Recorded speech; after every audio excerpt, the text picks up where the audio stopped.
పార్వతీపురం మన్యం జిల్లా కలెక్టర్ శ్యామ్ ప్రసాద్ ప్రధానమంత్రి జన్ జాతీయ గ్రామ అభియాన్ పథకం పోస్టర్ని విడుదల చేశారు. గిరిజన గ్రామాల అభివృద్ధికి కేంద్ర ప్రభుత్వం ఈ పథకాన్ని అమలు చేస్తోందని ఆయన తెలిపారు. జిల్లాలో 500 మందికి పైగా జనాభా కలిగిన 165 గ్రామాలు, 50 మందికి పైగా జనాభా కలిగిన 703 గ్రామాలు ఈ పథకం ద్వారా లబ్ధి పొందుతాయని కలెక్టర్ తెలిపారు. జన్ జాతీయ ఉన్నత్ గ్రామీణ అభియాన్ అని ఒక కేంద్ర ప్రభుత్వం వారు ఒక పథకం ప్రవేశపెట్టారు.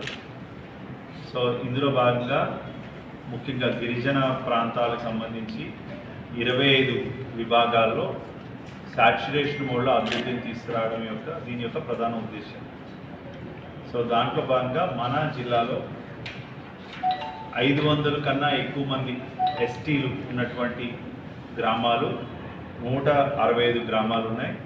అక్కడ సుమారుగా ఉన్న జనాభా 1,25,000. ఇంకొకటి ఏంటంటే ఆస్పిరేషనల్ జిల్లా కూడా మన జిల్లా